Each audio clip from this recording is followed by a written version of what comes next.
We've gathered at this rendezvous point in a car park near Seoul, and soon we'll be heading into the night and towards the North Korean border. Activists are planning to literally float balloons into the country, carrying bags stuffed full of USB sticks and DVDs. The group hopes this basic technology can reach ordinary North Koreans and educate them about the outside world. And tonight the bags will contain copies of The Interview, a film said to have angered North Korea so much This is The Interview. it launched a devastating cyber attack on movie studio Sony Pictures. But first we must wait for Mr. Park, known to North Koreans simply as Enemy Zero. He's leading the group tonight. Since defecting, he survived assassination attempts and now has 2 armed guards for constant protection. As he arrives, it's clear there's a serious problem. Henry, what's going on? So Park has just arrived, as you can see, and immediately there are police surrounding him, trying to talk him out of what we're about to do. The local media is now here. We don't know why they know what's going on. We don't know what they're here to film. The authorities tell us they're stepping in because of increased tension between North and South Korea. With the plans seemingly called off, activist Thor Halverson bursts into a performance. You're the chief of police here? He wants to make sure his voice is heard. Is this North Korea or South Korea? Here, is this Republic of Korea or is this North Korea? Oh, there hasn't seemed to have been any kind of agreement. We're at a bit of a stalemate, so the only thing left to do now is get on the bus. We'd much rather do our work in peace and get it done. So we will be attempting this again.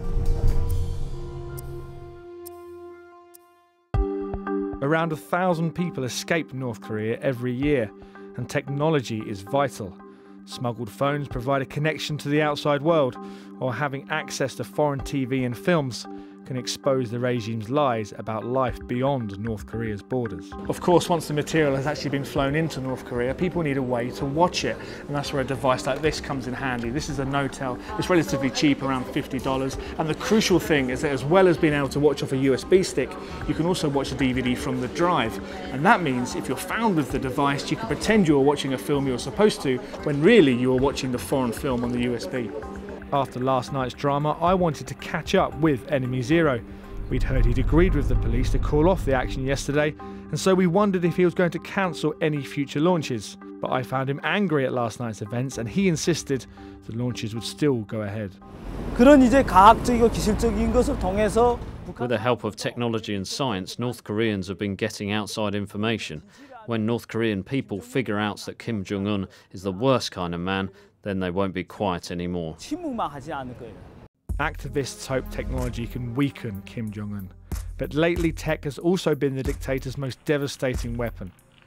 Professor Kim Heung-Kwang taught computer science in Pyongyang for 23 years before defecting to the south. He says his former students have gone on to form North Korea's notorious elite hacking unit, known simply as Bureau 121.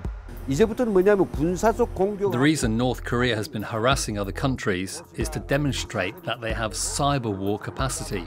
Those cyber attacks could have a similar impact to military attacks, killing people and destroying cities.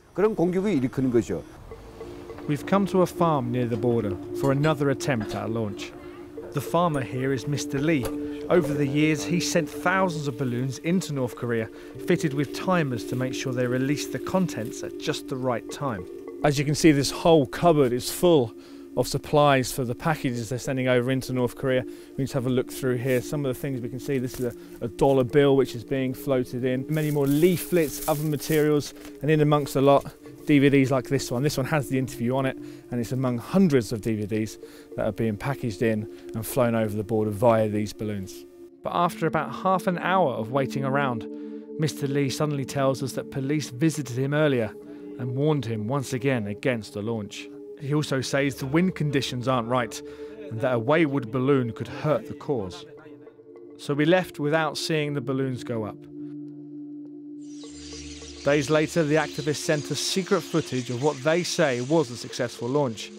Many, including the South Korean authorities, worry that what they're doing is putting lives at risk. Others argue that DVDs and USBs are simply too insignificant to alter the huge problems the country faces. But the passionate campaigners here think they are, one balloon at a time, chipping away at a brutal regime. Another special delivery for Kim Jong-un.